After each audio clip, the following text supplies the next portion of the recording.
আসসালামু আলাইকুম প্রিয় শিক্ষার্থী বন্ধুরা। আজকে আমি তোমাদের সামনে আলোচনা করতে যাচ্ছি ইংরেজি গ্রামারের একটি গুরুত্বপূর্ণ বিষয়, সেটি হলো রিফ্লেক্সিভ ভার্ব।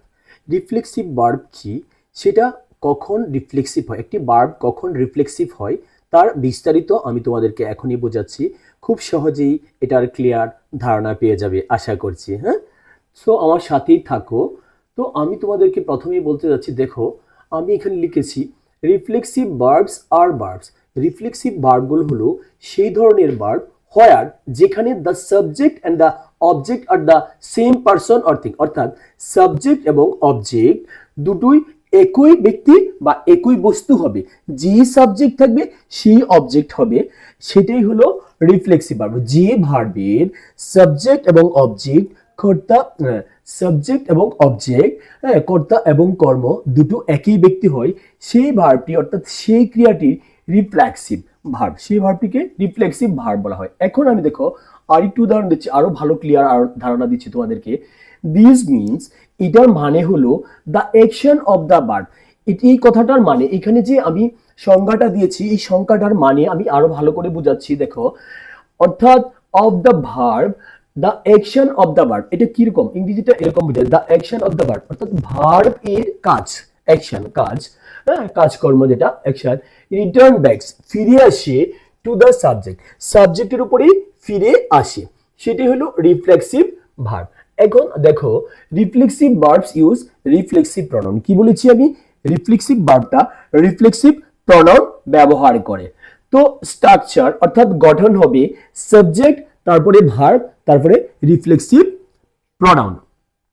সো আমি তোমাদেরকে উদাহরণের সাহায্যে বুঝিয়ে দিচ্ছি, খুব ভালো বুঝে যাবে। আজকের পরে আশা করি কোনো ধরনের তোমার সন্দেহ থাকবে না রিফ্লেক্সিভ ভার্ব নিয়ে। দেখো এখানে আছে আই হার্ট মাইসেলফ। কি বলেছি আমি, আই হার্ট মাইসেলফ।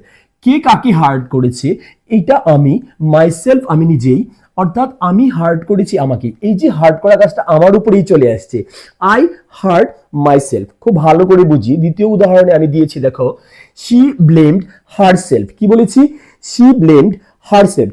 কে ব্লেমটা দিয়েছে, সেই দিয়েছে, কাকে দিয়েছে, তাকেই দিয়েছে, অর্থাৎ এই শি অ্যান্ড হারসেলফ দুটো একই।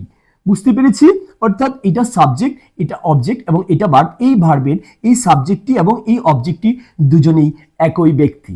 বুঝতে পেরেছি, আশা করি বুঝতে পেরেছো। এবার দেখো আমি আরো কিছু উদাহরণ দিচ্ছি, সেন্টেন্সের মধ্যে, বাক্যের মধ্যে কিছু উদাহরণ দিচ্ছি যেটা তোমাকে আরো ভালো ক্লিয়ার ধারণা দেবে। দেখো, আই টট মাইসেলফ ইংলিশ। কে কে শিখায়, আই টট কে শিখিয়েছিল, আমি শিখিয়েছিলাম।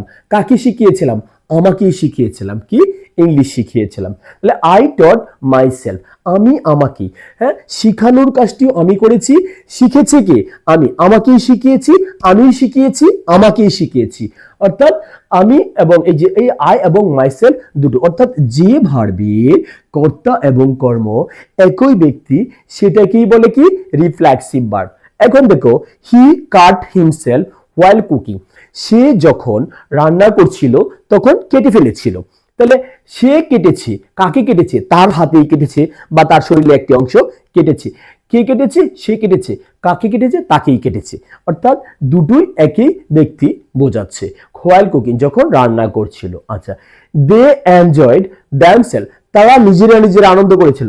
তারা কি করেছিল, আনন্দ। আনন্দটা কারা করেছে, তারা করেছিল, তারাই নিজেরাই, তারা নিজেরাই করেছিল। এই যে দিয়ে যারা, তারাই হলো themself at the party.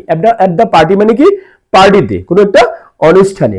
We prepared ourself, আমরা আমাদেরকে প্রস্তুত, আমরা প্রস্তুত করেছিলাম। কাকে প্রস্তুত করেছিলাম, আমাদেরকে আমরা প্রস্তুত করেছিলাম।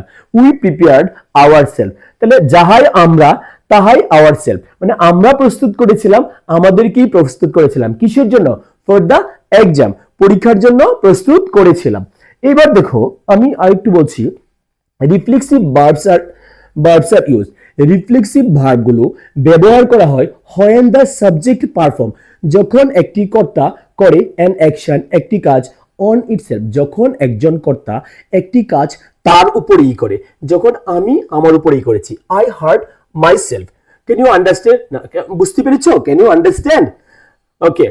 So I hurt myself, আমি নিজেই নিজেকে। তার মানে হলো reflexive verbs are used, reflexive verbs are used, এটার মানে হলো এটা পেসিভ ভয়েসে সেন্টেন্সটি লেখা আছে, অর্থাৎ এই ভার্বগুলো আর ইউজড ব্যবহার করা হয় যখন দ্য সাবজেক্ট, যখন কর্তা পারফর্মস অ্যান অ্যাকশন, যখন কর্তা একটি কাজ করে অন ইটসেলফ, হ্যাঁ, যখন তাহার উপরে বা এটার উপরে, সে তার উপরেই কাজটি করেছে, আমি আমার উপরেই কাজটি করেছি। অর্থাৎ সাবজেক্ট এবং অবজেক্ট যে ভার্বের একই ব্যক্তি বা বস্তু হয় সেটাই হলো রিফ্লেক্সিভ ভার্ব। তো আশা করছি আমার সামনে যারা আছো সবাই খুব ভালো বুঝতে পেরেছো। তোমাদের যদি কোনো প্রশ্ন থাকে, কোনো কিছু বুঝতে অসুবিধা হয়, তোমরা আমাকে কমেন্টস করতে পারো। আশা করছি আমি তোমাদেরকে ওয়ান বাই ওয়ান তোমাদের প্রশ্নের উত্তর দিব। তো ভালো থাকো, আজকে এ পর্যন্তই। Thank you very much.